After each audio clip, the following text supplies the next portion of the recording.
नमस्कार सभी बच्चों को। मैं दीपक सिंगल आप सभी का स्वागत करता हूं विद्या गुरु के चैनल पर। दोस्तों ये वीडियो होने वाली है नवंबर के सेकेंड वीक की वीडियो, जहां मैं 10 नवंबर 11 नवंबर से 20 नवंबर के इंपॉर्टेंट करंट करूंगा कवर। टोटल मिला के 48 टॉपिक्स होंगे एसएससी सीजीएल सभी बैंकिंग के बच्चों के लिए, प्लस जो भी बच्चे जिस भी गवर्नमेंट एग्जाम की तैयारी कर रहे हैं, एनटीपीसी, रेलवे, आरपीएफ, सभी के लिए बेहद ही इंपॉर्टेंट रहेंगे। दिल्ली पुलिस कांस्टेबल को भी ध्यान में रखते हुए इन करंट को मैं लेकर आया हूं। सबसे इंपॉर्टेंट चीज दोस्तों, अगर आप अभी तक चैनल पर नए हो, पहली बार वीडियो देख रहे हो, तो एक बहुत छोटी सी गुजारिश है, चैनल को सब्सक्राइब करें, बेल आइकॉन को दबाइए ताकि फ्यूचर अपडेट्स आप लोगों को मिले।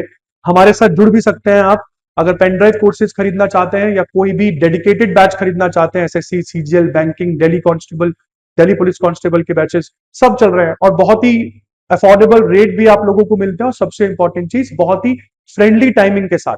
मॉर्निंग बैचेस नहीं है, इवनिंग बैचेस हैं। आप लोगों की डिमांड को लेते हुए 7:30 9:30 7 to 9 दो बैचेस हम लोग चलाते हैं यहाँ पर। और बहुत ज्यादा बच्चे नहीं भरते हैं, वी वांट लिमिटेड बच्चा, बट हमें रिजल्ट प्रोड्यूस करने हैं, तो हम बेस्ट बच्चों को लेते हैं यहाँ पर बेटे। सबसे इंपॉर्टेंट चीज आपको बता दूं, इस पूरे करंट में मैं डेडिकेटेड 48 टॉपिक्स कवर करूंगा, ज्यादा टाइम नहीं लूंगा आपका। तो आइए शुरुआत करते हैं वीडियो की। सबसे पहला करंट है कजाकिस्तान। यूएस के द्वारा अब्राहम अकॉर्ड में कजाकिस्तान को भी अब लाद लिया गया है। यूएस के राष्ट्रपति डोनाल्ड ट्रंप की जब पिछली टर्म थी, जब ये 45वें राष्ट्रपति थे यूएस के, तब ये इस अकॉर्ड को लेकर आए थे। इस अकॉर्ड का मुख्य उद्देश्य है मुस्लिम जगत के देशों के साथ इजराइल के संबंध को बेहतर करना, है ना जी। तो इसलिए कजाकिस्तान जो है ये सेंट्रल एशिया का पहला देश बनेगा इस अकॉर्ड को साइन करने वाला। इससे पूर्व इजराइल ने ये accord UAE, Bahrain, Morocco, Sudan के साथ भी साइन करेंगे। तो अब्राहम अकॉर्ड पर सिग्नेचर करने वाला पहला देश दुबई था, ये भी आप लोग एक बार देख लेना। इसके बाद आगे बढ़ते हैं। एसएस इनोवेशन के द्वारा, एसएस इनोवेशन इंटरनेशनल इंक्लूसिव, जो एक गुरुग्राम बेस्ड स्टार्टअप कंपनी है, इनके द्वारा एक टेली सर्जन कंसोल बनाया गया है। दुनिया में कहीं पर भी बैठकर प्रिसीशन के साथ आप सर्जरी अटेम्प्ट कर सकते हैं। सबसे इंपॉर्टेंट चीज, इस पूरे की पूरे कंसोल का नाम रहेगा मंत्र असाना, जो कि fully integrated portable tele surgery console है और बेहद ही इंपॉर्टेंट रहेगा। रिमोट प्रिसीशन सर्जरी आप अटेम्प्ट कर सकते हैं यहां पर। इसके बाद कर्नाटका भारत का पहला राज्य बन गया है जिसने बोल दिया है कि एक साल में 12 लीव्स, पेड लीव्स आप लोगों को महिलाओं को देनी होगी, भले ही सरकारी संस्थानें हो या निजी संस्थानें हो। एक महीने में एक छुट्टी महिलाओं को मेंस्ट्रुअल लीव के नाम पर देनी पड़ेगी और वो भी पेड लीव होगी, ठीक है। इसके बाद आगे बढ़ते हैं दोस्तों। नेक्स्ट, बांग्लादेश बन गया है दुनिया साउथ एशिया का पहला देश जिसने यूनाइटेड नेशन, संयुक्त राष्ट्र वाटर कंजर्वेशन ट्रीटी जो है उस पर हस्ताक्षर कर लिए हैं। यूनाइटेड नेशन वाटर कंजर्वेशन 2025 पर सिग्नेचर कर लिया है बांग्लादेश ने, जो कि जनरली जल संसाधनों को, सतत जल जो संचय प्रोग्राम है उसको बहुत अच्छे तरीके से प्रमोट करेगा, उसको बहुत अच्छे तरीके से हैंडल करेगा। बेहद ही इंपॉर्टेंट है। आपको पहले बता दूं, ये देश बांग्लादेश बहुत वाटर जो इनसिक्योरिटी है उससे जूझ रहा है। कहा जाता है कि इस देश के 50% जनसंख्या पहले ही मतलब सूखे से प्रभावित क्षेत्रों में आती है। 60% जनसंख्या फ्लड वनरेबल है, मतलब वहां पे बाढ़ आ सकती है। और इनके देश की बड़ी बड़ी नदियां सूख रही हैं, जैसे ब्रह्मपुत्र नदी जिसको इनके देश में कहा जाता है जमुना, जैसे गंगा नदी जो इनके देश में बन जाती है पद्मा। ये जो नदियां हैं ये बहुत बड़े पैमाने पर सूख रही हैं। तो इस वजह से भी बहुत ज्यादा स्कैर्सिटी है इस देश में।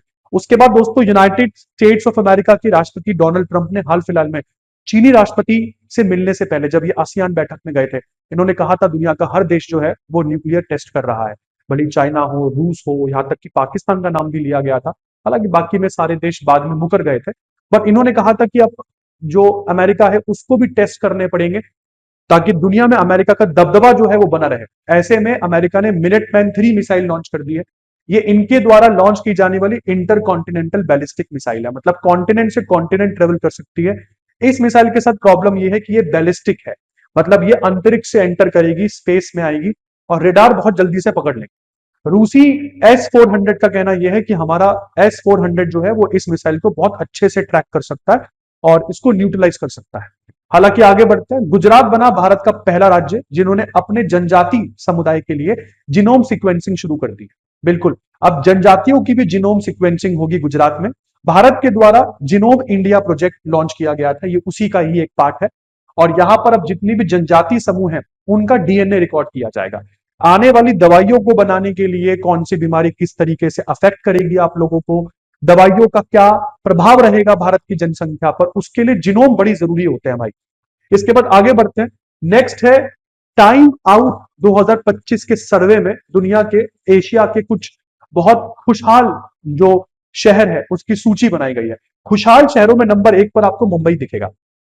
और ये जो खुशहाली है ये कई सारे इंडिकेटर्स पर जांचते हैं, जैसे कि आपका कल्चर, संस्कृति कैसी है, वहां का फूड कैसा है, खाना, वहां की नाइट लाइफ कैसी है, और ओवरऑल वहां पर जीवन का गुणवत्ता कैसा है ना, क्वालिटी ऑफ लाइफ कैसी है।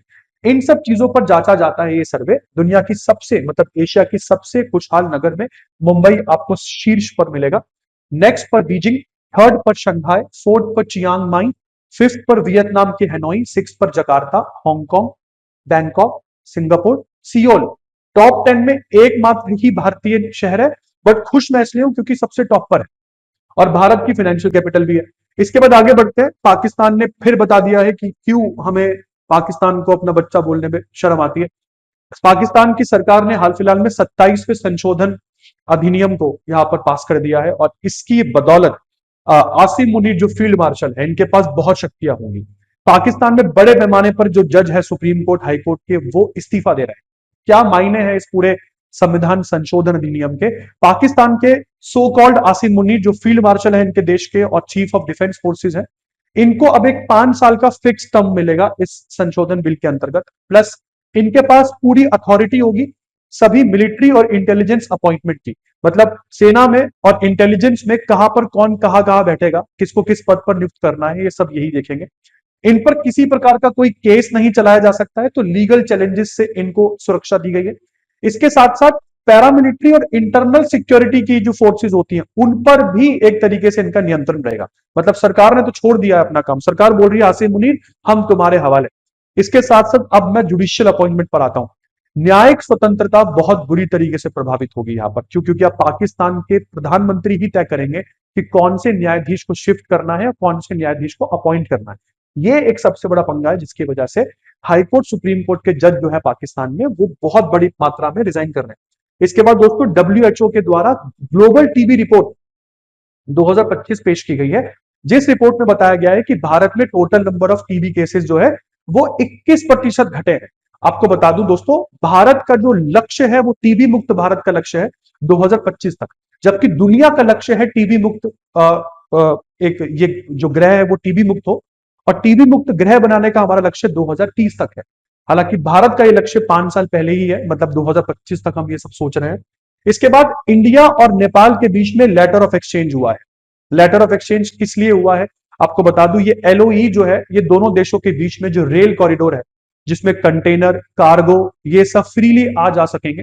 इसके साथ नेपाल को ये छूट भी दी गई है कि अगर आपको कोई सामान एक्सपोर्ट करना है ना दुनिया में, तो आप भारत के कलकत्ता और विशाखापट्टनम बंदरगाह की सेवाएं ले सकते हैं। तो एक तरीके से नेपाल की खुशहाली के लिए बढ़िया एग्रीमेंट कर लिया है इंडिया और नेपाल के बीच में। इसके बाद इसरो के द्वारा एक पैराशूट टेस्ट किया गया है Babina field firing range, Uttar Pradesh, Jhansi में। ये आप देख रहे हैं, इसके नीचे जो लटका हुआ है, कल को यहां पर गगनयान क्रू मॉड्यूल होगा। यहाँ पर गगनयान जो क्रू मॉड्यूल है जिसमें हमारे गगनयान के जो अंतरिक्ष यात्री होंगे वो बैठेंगे, उनकी लैंडिंग कुछ इस प्रकार से प्लान की जा रही है। उसका टेस्ट हम लोग यहाँ पर बबीना उत्तर प्रदेश में कर चुके हैं इसरो के द्वारा।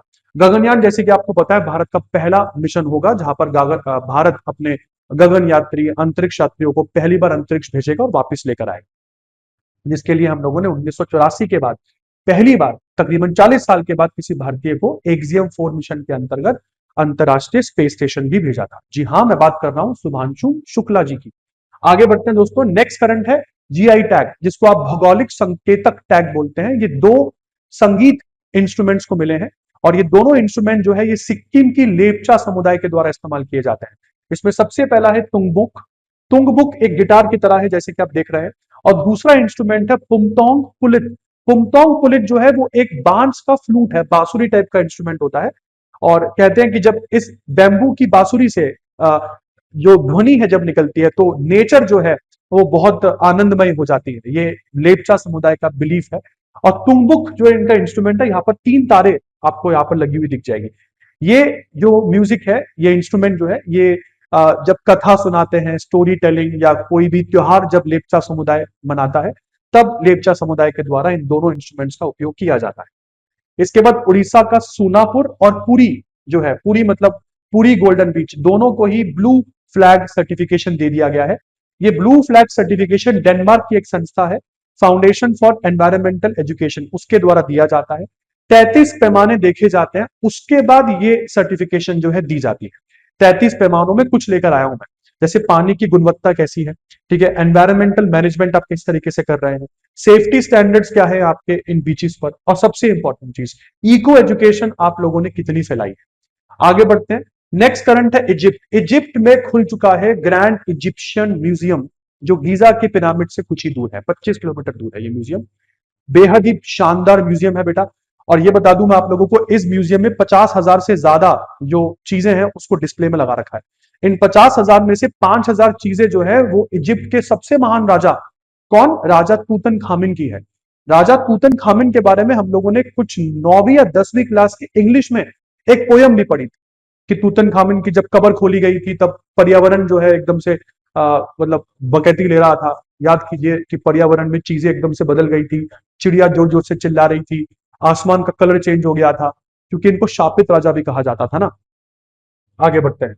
इंडियन एयरफोर्स ने यहां पर 8वां संस्करण किया है, गरुड़ 2025। गरुड़ 2025 एक द्विपक्षीय वायु अभ्यास है जो हम लोग फ्रांस के आर्मी के साथ, फ्रांस की एयरफोर्स के साथ करते हैं। इस बार 16 से 27 सितंबर के बीच में फ्रांस के मरसन में हुआ, फ्रांस के मॉन्ट डे मरसन में इस बार गरुड़ 2025 हुआ। हमारी तरफ से सुखोई 30 MKI गया है, यहाँ पर आप देख रहे हैं सुखोई के सामने भारतीय कंटिंजेंट खड़ा है गर्व के साथ। इसके बाद हेनली पासपोर्ट सूचकांक, बुरी न्यूज है हमारे लिए, हमारी रैंकिंग जो है वो 85वें स्थान पर आकर अटक गई है। गजब चीज ये है कि दुनिया के 57 देश ही भारत को एक वीजा फ्री या वीजा ऑन अराइवल एंट्री देते हैं। बहुत अच्छी बात नहीं है ये, क्यों, क्योंकि जनरली दुनिया में 227 डेस्टिनेशन में देखा जाता है कि कितनी डेस्टिनेशन आपके पासपोर्ट पर आप वीजा फ्री या वीजा ऑन अराइवल एक्सेस कर सकते हैं। दुनिया का सबसे स्ट्रॉन्गेस्ट पासपोर्ट यहाँ पे सिंगापुर का पासपोर्ट बताया जा रहा है। दुनिया की 193 डेस्टिनेशन आप घूम सकते हैं बिना किसी वीजा के या वीजा ऑन अराइवल फैसिलिटी के साथ। दूसरे नंबर पर साउथ कोरिया और तीसरे नंबर पर जापान आता है। चलते हैं अगले करंट की तरफ दोस्तों। नेक्स्ट करंट जैसे कि आप देख रहे हैं, शेफाली वर्मा, ये वो भारतीय टीम की प्लेयर हैं जिन्होंने भारत को गर्व की अनुभूति करवाई।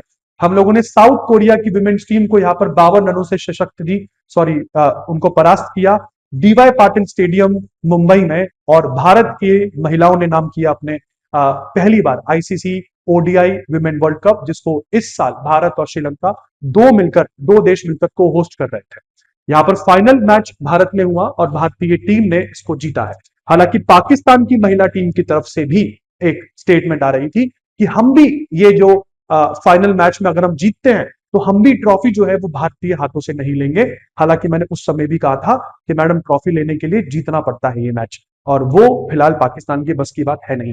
यहां पर 1.5 करोड़ का चेक शेफाली वर्मा को मुख्यमंत्री नायब सिंह सैनी के द्वारा दिया जा रहा है, और साथ ही साथ शेफाली जी को state women commission, Haryana state women commission का ब्रांड एम्बेसडर भी बनाया गया। इसके बाद इंडिया बना दुनिया का 6ठा सबसे बड़ा पेटेंट फाइलर। ये बात भारत के विज्ञान प्रौद्योगिकी मंत्री डॉक्टर जितेंद्र सिंह ने दुनिया को बताई कि भारत अब टेक्नोलॉजी कंजम्पशन से टेक्नोलॉजी क्रिएशन की तरफ आगे बढ़ रहा है। 64,000 पेटेंट हम लोगों ने इस साल फाइल करे हैं। पेटेंट मतलब कोई टेक्नोलॉजी हम लोगों ने बनाई है तो उसके अधिकार हमने अपने पास सुरक्षित रख लिए है कि कोई हमारी मंजूरी के बिना उन चीजों का इस्तेमाल नहीं कर सकता, है ना। और इन 64,000 पेटेंट में से तकरीबन 55% पेटेंट भारत में रहने वाले निवासियों के द्वारा फाइल किए गए हैं। यहां तक कि ग्लोबल इनोवेशन इंडेक्स में भी भारत का जो रैंक है वो 81 था, पहले 81 था, अब वो बढ़कर 38 हो गया है, मतलब बेहतर हो गया है।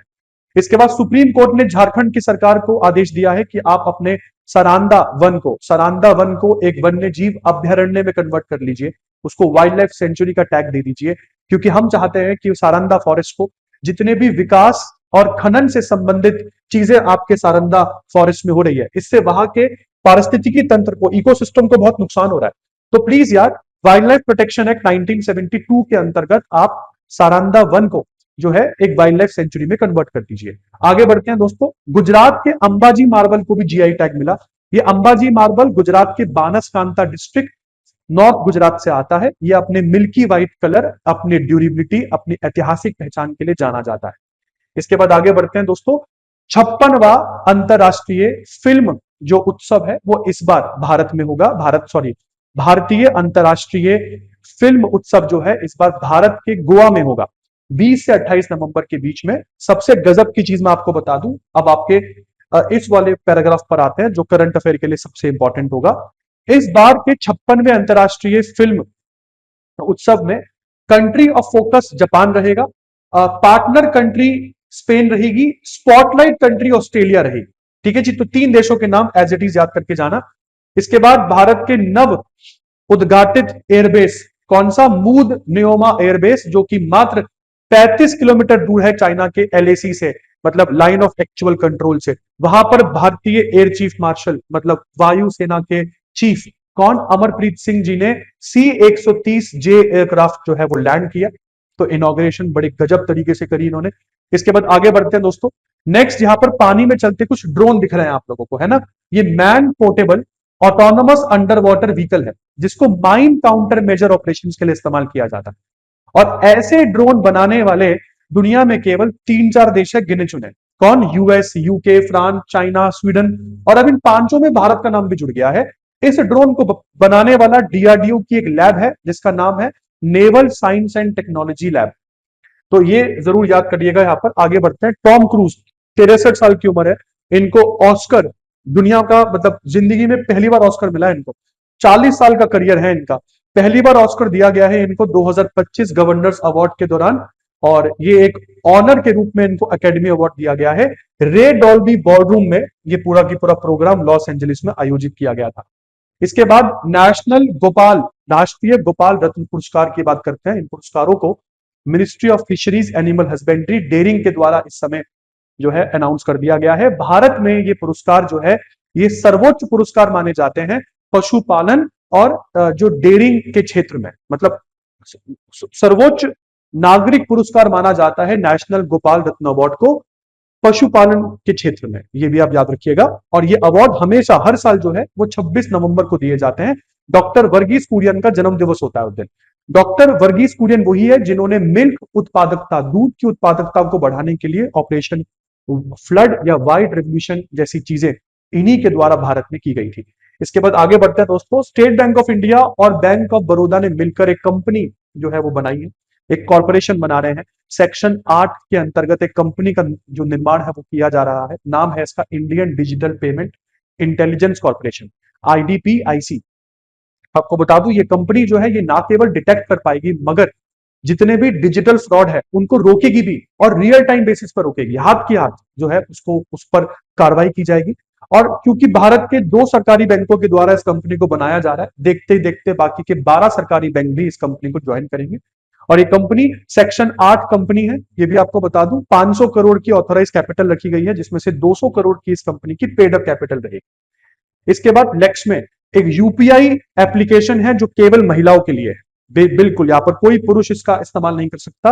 ये यूपीआई प्लेटफॉर्म केवल महिलाओं के लिए है। लेक्स में पे यहां पर महिला जो फेस करती है ना जो बेसिक दिक्कत, उसको बहुत अच्छे से एड्रेस किया गया है, जैसे कि फास्ट यूपीआई पेमेंट्स, जैसे कि ओवर स्पेंडिंग उसको ट्रैक करना, ठीक है। प्लस लॉन्ग टर्म रिवॉर्ड्स बहुत कम मिलते हैं महिलाओं को, तो वो लॉन्ग टर्म रिवॉर्ड्स जो है इस एप्लीकेशन के माध्यम से उनको ज्यादा दिए जाएंगे। इसके बाद अजय वॉरियर, इस बार राजस्थान भारत में हुआ। अजय वॉरियर एक सैनिक अभ्यास है जो भारत और यूके की सेनाओं के बीच में होता है। यह अभ्यास 17 नवंबर को शुरू हुआ। इस समय राजस्थान के महाजन फील्ड फायरिंग रेंजेस में यह अभ्यास जो है ये चल रहा है।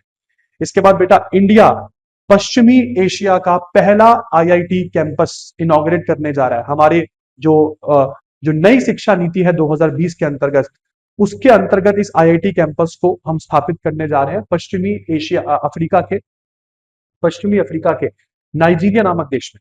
नाइजीरिया के जो शिक्षा मंत्री हैं डॉक्टर मानुफ तुंजी अलाउसा, उन्होंने इस प्लान को कंफर्म किया है कि हाँ जी ऐसा कुछ होने जा रहा है। तो भारत के लिए एक बहुत ही गर्व महसूस करने वाली बात है ये। इसके बाद बात करते हैं भारत की सेलिब्रिटी है, नाम है इनका कीर्ति सुरेश। कीर्ति सुरेश संयुक्त राष्ट्र चिल्ड्रन फंड के द्वारा इनको national award winner Keerthy Suresh को सेलिब्रिटी एडवोकेट बना दिया गया है। और ये सेलिब्रिटी एडवोकेट किन किन चीजों को समर्थन देंगी? ये बच्चों के अधिकार, लैंगिक समानता, ठीक है, उसके बाद महिलाओं का, बच्चियों का सशक्तिकरण, इसके अलावा क्वालिटी एजुकेशन, चाइल्ड प्रोटेक्शन और राइट्स, उन सब चीजों का एक तरीके से पूरे भारत भर में समर्थन करेंगी। ये नाम है इनका कीर्ति सुरेश। इसके बाद भारत भारत नंबर 1 पर भारत ने खत्म किया है, मतलब टोटल मेडल लिस्ट में 24वां archery Asian archery competition championship चल रहा था बांग्लादेश के ढाका में। टोटल मिला के भारत ने 10 पदक जीते, जिसमें से 6 स्वर्ण पदक रहे, 3 रजत और 1 जो है वो ब्रॉन्ज रहा। यहाँ पर आपका भारत की अंकिता भाकट ने यहाँ पर विमेन इंडिविजुअल कैटेगरी में गोल्ड जीता। इन्होंने ओलंपिक के सिल्वर मेडलिस्ट नाम सुयोन को हरा दिया 7-3 से। भाई साहब, साउथ कोरिया से आती है मैडम, गजब कर दिया अंकिता भाकट ने। इसके बाद 19 तारीख को अंतरराष्ट्रीय पुरुष दिवस सेलिब्रेट करते हैं हम लोग, थोड़ा पुरुषों को भी इज्जत देनी बनती है, इसलिए लेकर आया हूं करंट अफेयर। इसके बाद बेटा प्रधानमंत्री फसल बीमा योजना का विस्तार हो गया है काफी।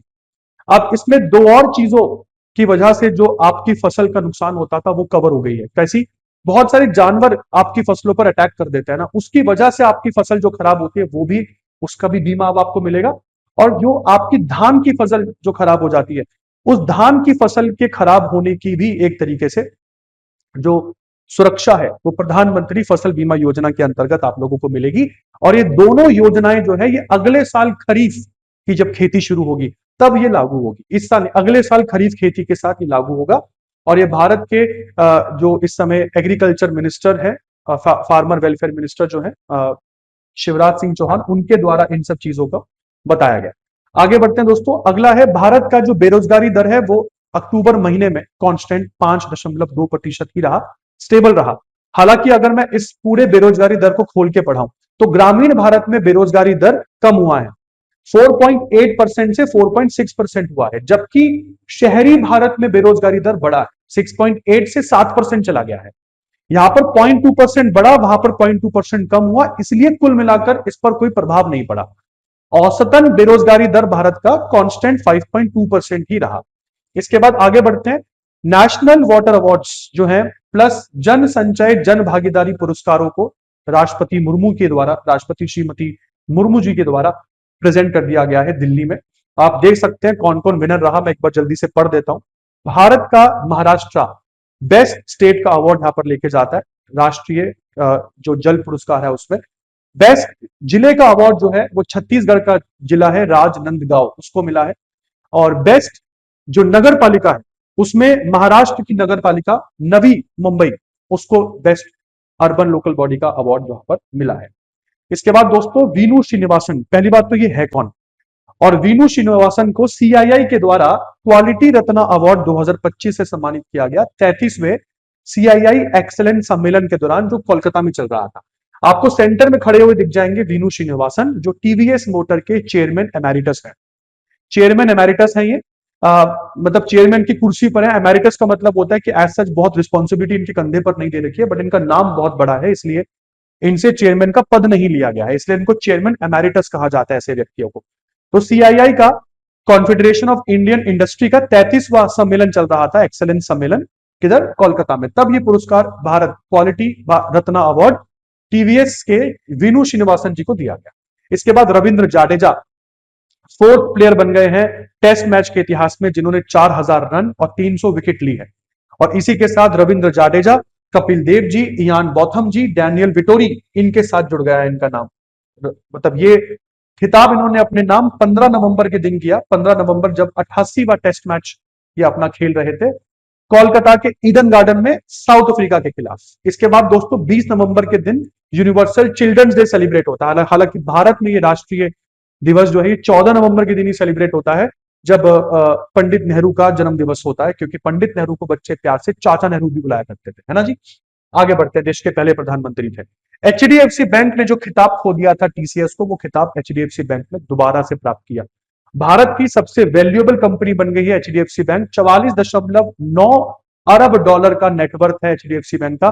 दूसरे नंबर पर आपको टीसीएस दिखेगी 44.23 अरब डॉलर की नेटवर्थ के साथ। तीसरे नंबर पर एयरटेल आपको दिखेगा 41.07 अरब डॉलर की नेटवर्थ के साथ। जियो कहीं भी नहीं है टॉप 5 में। नंबर 4 पर इन्फोसिस है, नंबर 5वें पर आईसीआईसीआई बैंक है। इसके बाद आगे बढ़ते हैं दोस्तों।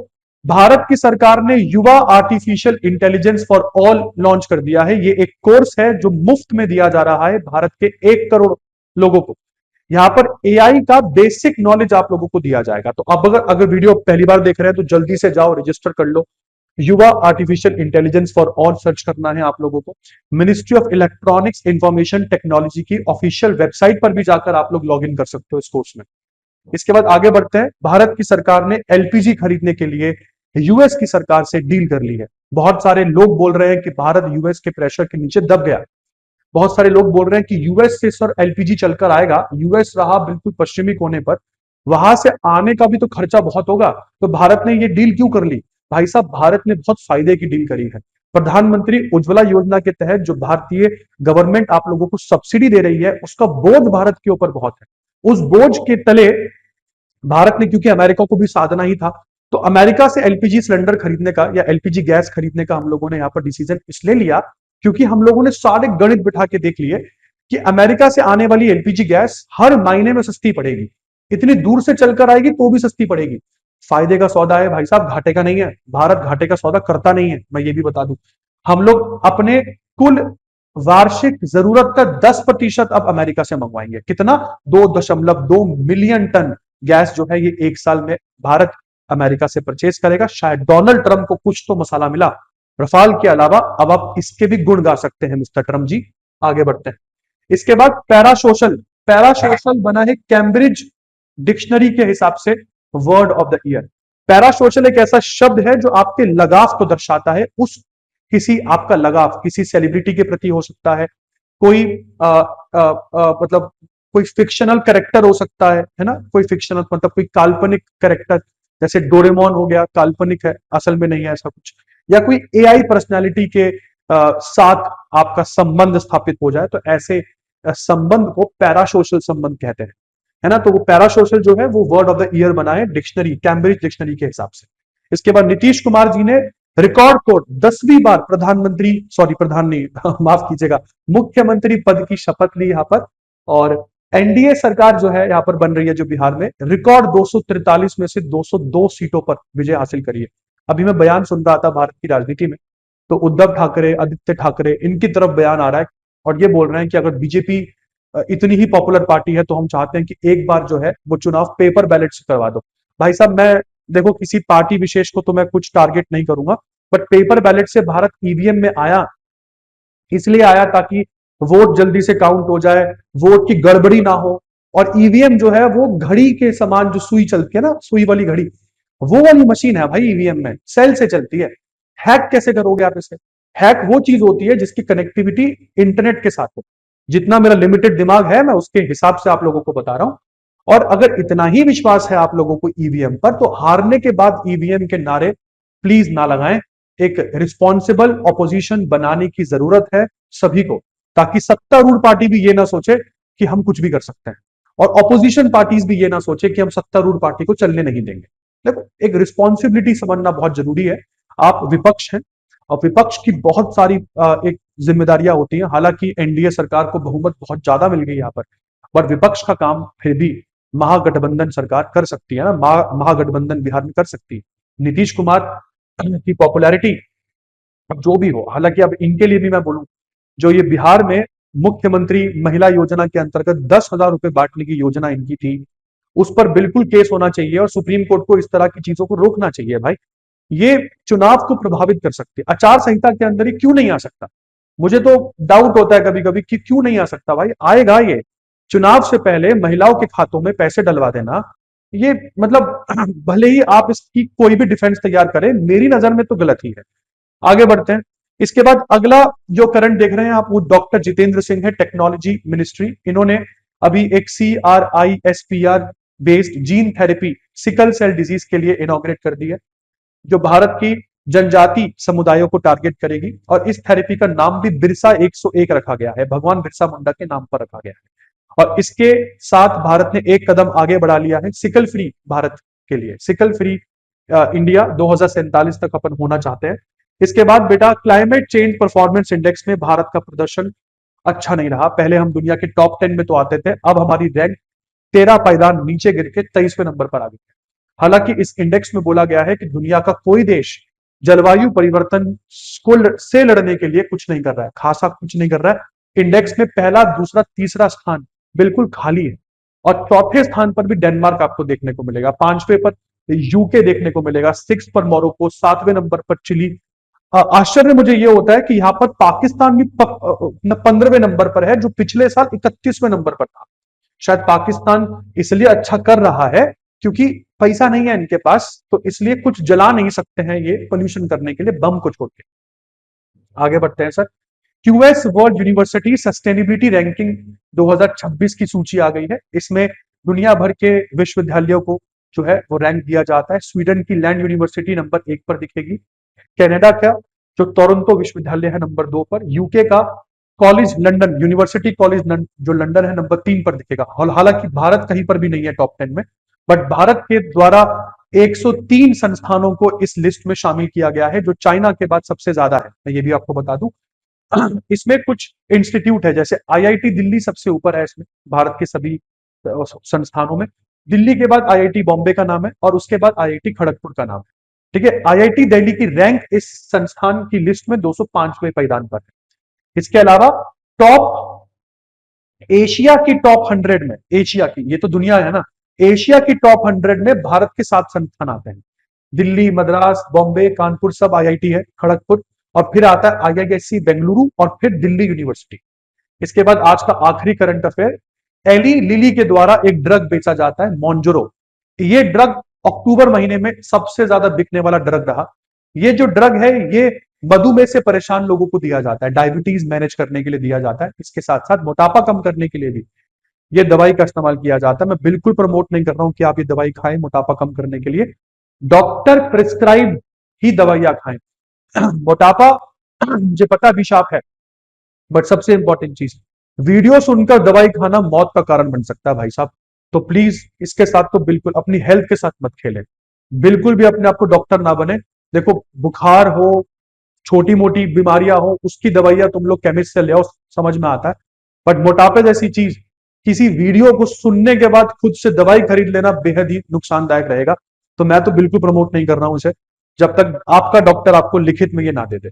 इसके बाद आगे बढ़ते हैं। यही करंट अफेयर का आज का अंत था। आई होप आपको मजा आया होगा। टोटल मिला के 48 टॉपिक हम लोगों ने इस आधे घंटे के सेशन में कंप्लीट करे।